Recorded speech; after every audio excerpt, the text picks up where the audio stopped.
কেমন আছেন বড়ম্মা? আল্লাহ আসছে কোনো মতে বাবা, হাঁটতেন না আচ্ছা, কোনো মতে। ওই যে চট্টগ্রাম থেকে শাহাবুদ্দিন ভাই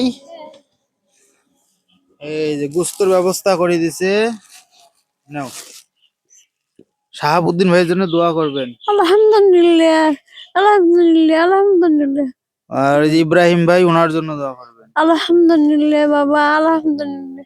খুশি হয়েছে? খুশি আছো মুইবা, খুব খুশি আছো। চাউল নেই ঘরত? দেখ বাসা খান কি? সে যাবার পাওনাও আছে হকবের বাড়িতে গিয়া হুম। 2 কেজি চাল আনছো, আনি তাকে খাবার নাকছো। ও চাউল দিছে না ওই কিনে আনছেন? এমতে আনছো, খরচ করিয়ে আনছো বাবা, খরচ করি আনছেন। খরচ করিয়ে। এই যে আপনি যাকে দেখতেছেন, আপনারা যারা দেখতেছেন আমার পাশে মুরব্বী একবার বৃদ্ধ, ওনার ছেলে নাই এবং স্বামীও নাই, মেয়ে আছে একটা, বিয়ে হয়ে গেছে। আগে মানুষের বাড়ি থেকে চাউল উঠাইতো, এখন উনি হাঁটতে পারে না, হাঁটতে পারে না, উনি হচ্ছে হাঁটতে পারে না। আমরা প্রতি মাসে ওনাকে হয়তো বাজার করে দিছিলাম, এখন হয়তো সামর্থ্য নাই, হয়তো ওনাকে বাজার করে দিতে খুব কষ্টকর হয়। ওনার এখন চাউল প্রয়োজন।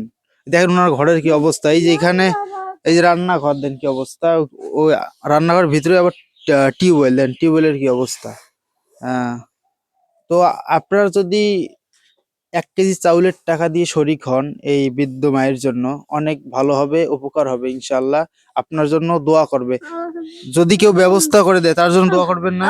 করিম বাবা, মুই এমতে এখন ভাত খাইলে মুই দোয়া করো বাবা, থাক বাবা। 1 কেজি চাউলের দাম হচ্ছে মাত্র 50 টাকা থেকে 55 টাকা।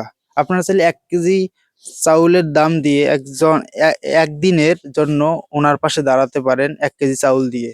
যদি কেউ দিতে চান 1 কেজি চাউলের দাম, তাহলে আমাদের এখানে নাম্বার দেওয়া থাকবে, বা আমাদের সাথে যোগাযোগ করবেন, যোগাযোগ করে আমাদের সাথে যোগাযোগ করে টাকা পাঠাতে পারেন, বা 1 কেজি চাউলের দাম ইনশাআল্লাহ। আর যারা যারা দিছে সবাই দোয়া করবেন। দোয়া আছে বাবা, সবারই উপর মত দোয়া আছে বাবা, হাত তুলি আমি দোয়া করুম বাবা। কতদিনে এই জাহানটা কতদিনে মোর বেড়ে যায় বাবা। ওনার হচ্ছে এমন একটা অসহায়, ওনার স্বামীও নাই, ছেলেও নাই। ছেলে থাকলে তো ওনারে খাওয়াইতো, কিন্তু ছেলে নাই, এখন কিভাবে একটা এই যে দেখেন একেবারে ওনার জমি যাবা কোনো কিছুই নেই আশেপাশে। ঘর দুইটা মোর বেটির, মন নয়। বেটির ঘরে থাকেন? বেটির ঘরে বাবা। আচ্ছা।